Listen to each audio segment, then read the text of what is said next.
Je parlerai de trahison. Trahison d'un monde coulé pour le malheur. Je parlerai d'espoir fugitif, de demi-sourires séchés, de larmes aiguisées. Je parlerai de cette vie pâle et ridée qui se lève tôt, qui s'allonge et s'étire sur ces grands boulevards. Je parlerai de ces hommes à moitié vides, de ces femmes à moitié vides, de leurs rencontres sur le trottoir. Je parlerai de tout cela comme on pourrait parler d'autre chose, mais je ne parlerai pas d'autre chose. Et du désir fou de vouloir retenir dans ses mains trouées une enfance qui passe comme de l'eau. Celui d'enfermer un oiseau dans la cage de son dos.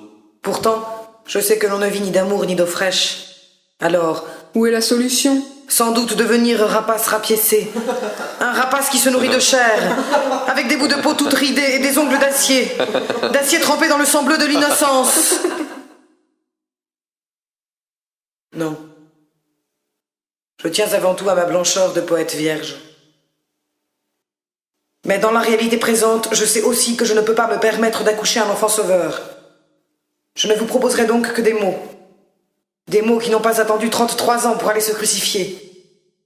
Des mots déjà cloués sur le blanc de nos yeux, avec une couronne d'épines pour nous décorer le cœur.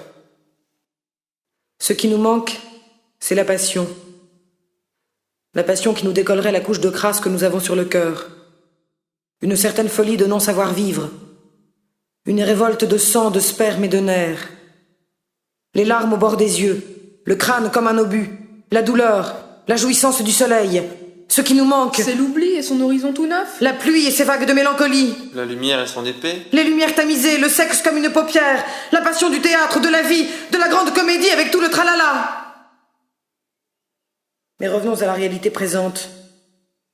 Vous êtes sur votre fauteuil comme dans votre lit et vous faites chier en crever. Mais qu'est-ce que vous faites tous donc dans cette poubelle avec votre étiquette sur le dos et votre prix inscrit en lettres capitales? Qu'est-ce que vous faites tous en lettres capitales sur votre dos et votre étiquette dans votre poubelle? Mais qu'est-ce que vous faites donc tous avec votre étiquette sur votre poubelle et votre prix dans votre dos? Mais qu'est-ce que vous foutez tous avec cette poubelle sur le dos de votre étiquette et le prix de votre capital inscrit dessus? Poète, on te surprendra bientôt en flagrant délit. Et l'on se dira que ta faiblesse était bien forte pour qu'à ce point elle t'obscurcisse les yeux avec ses miroitements de fausse monnaie. Tu vis le cul assis dans tes nuages. Tu t'es recouvert du sky de la mélancolie. Jeune cadre de la dynamique sainte parole. Tu vis allongé dans l'horreur du prestige et le confort des mots. Tu t'es accroché la médaille de l'ordre et du mérite. La médaille du travail poético-névrotique. Ce petit bout de tissu noir à la boutonnière, tu vas vendre ta poésie lèche-cul. Poète, lorsque tu vendras ta poésie comme des frites, ce ne sera plus la peine d'écrire. Tes mots seront gras et mous. Ils n'auront plus de goût.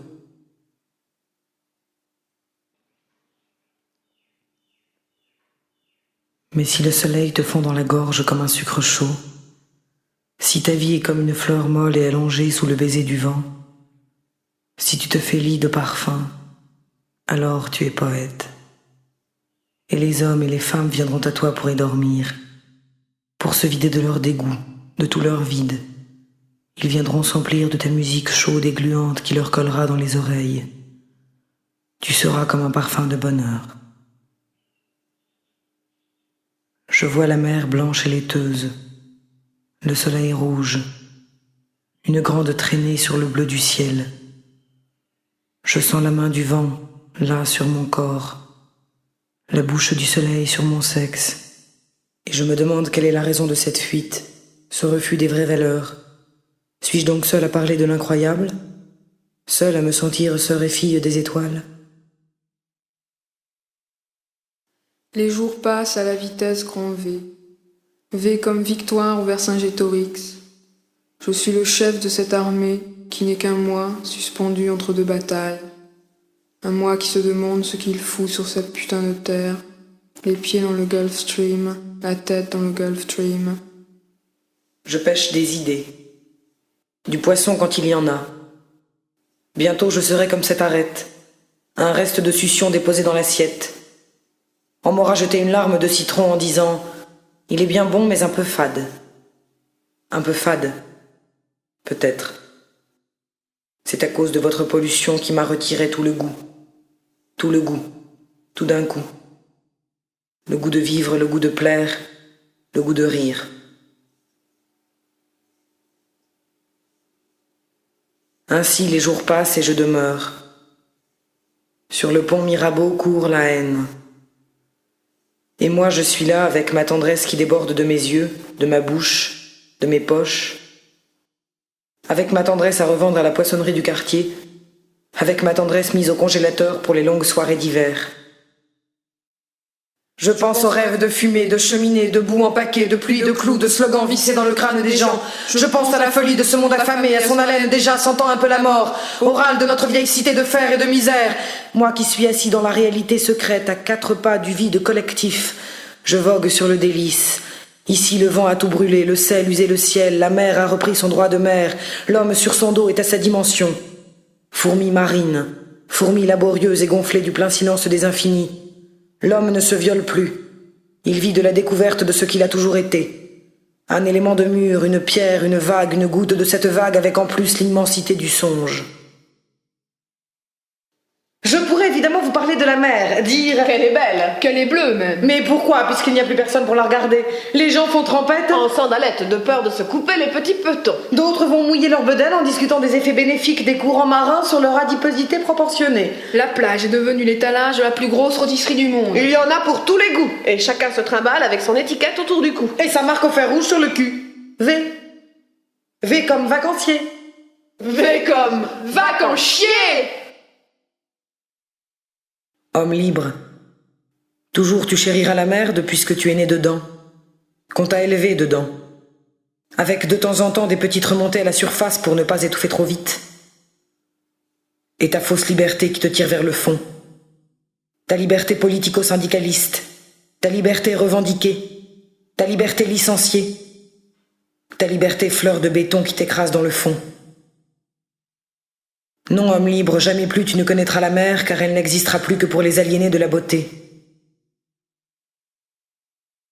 Torture à Santiago, Svezo, Valérie Guillotine.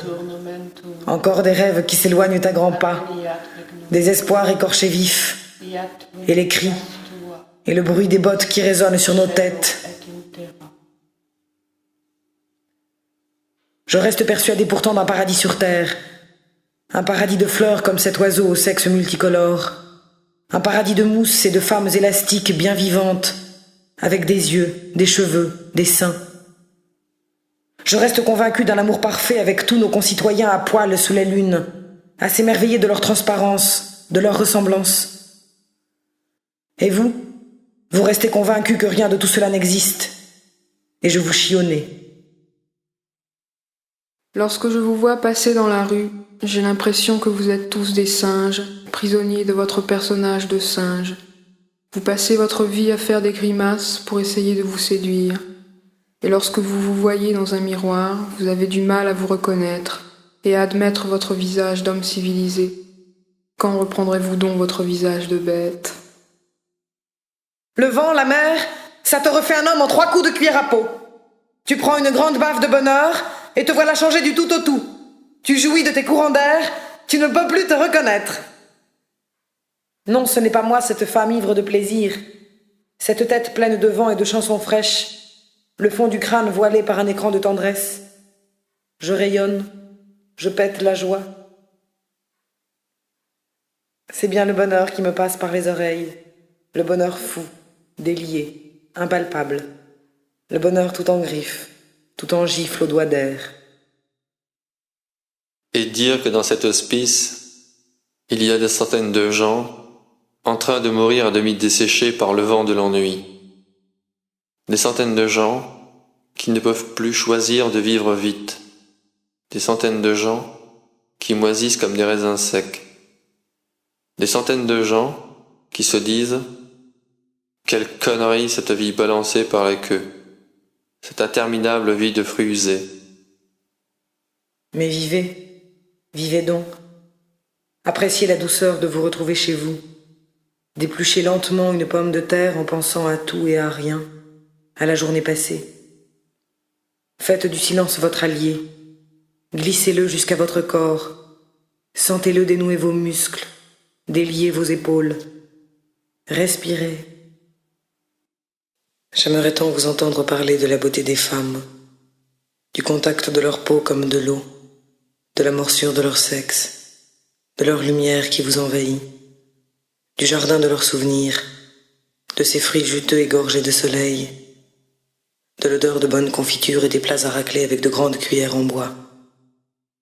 Et toujours la beauté des femmes, obsédantes comme des yeux de biche avec leurs mouvements de cils, avec leurs caresses de lèvres et leurs courses folles sur des sabots de velours, et le plaisir de les prendre dans leur lit de fougères, puis de les voir se gonfler de votre tendre semence. Et la mélancolie, toujours la mélancolie, ce poids des choses, ce poids de l'existence, cette douleur diffuse, cette caresse sentimentale. On ne parlera jamais assez de la mélancolie et de l'ennui, de leur formidable source de bonheur, de leur indissociable tristesse, qui nous fait être parmi les choses, choses parmi les êtres. Entre nous, je vois très bien certains politiciens à quatre pattes en train d'aboyer tout en tirant la langue pour le petit sucre. D'ailleurs, c'est ce qu'ils font. D'un autre côté, je vois aussi ma chienne sur ses pattes de derrière, murmurant des mots d'amour en inclinant la tête de gauche à droite. Si j'étais Dieu, je referais tout à l'envers. Mais les gens parlent. Ils commencent doucement. Puis élèvent la voix en se tapant dessus. Ils crient, se griffent, certains se tiennent le ventre, des chapelets de boyaux leur glissent des doigts, d'autres se tiennent la tête, on trouve des yeux dans les caniveaux, des langues, des oreilles. Puis on en vient aux caresses de hache, aux testicules qui tiltent, aux seins qui gonflent sous le feu. Ce pâté d'innocence, on nous le sert chaque matin dans nos quotidiens. Pas besoin de l'envelopper, il est là, tout frais, en noir et blanc avec ses lettres capitales. Et les gens lisent leur salade, puis ils se posent le cul dans leur fauteuil, ils allument la télé, et c'est le même pâté télévisé qu'on leur sert. Ah, les salauds, ils disent. Puis ils s'y font. On se fait à tout, même à l'horreur, surtout à l'horreur. Et tout cela fait partie du quotidien. On finit même par se sentir mal à l'aise lorsqu'on n'a pas lu son petit drame du lundi matin. Et ce sont les arbres qui tombent pour éponger tout ce sang. Ce papier qui gonfle comme un buvard gorgé de désespoir. Je ne sais pas si les oiseaux pleurent, mais je ne les vois déjà plus sourire. Il doit se passer quelque chose chez les oiseaux. Une troisième guerre mondiale en préparation. Savoir dire non. Le bonheur est là et pas ailleurs. Un non qui imprègne toute la personne. Un non de chair et d'os. Un non musclé de deux bras. Savoir dire non à ce cortège d'hommes et de femmes qui suivent chaque matin la dépouille de leur enfance. Savoir dire non, d'accord. Mais il y a un moment où l'on se sent fragile, on sent que la révolte se tire, on se sent fatigué d'avoir le poing éternellement levé.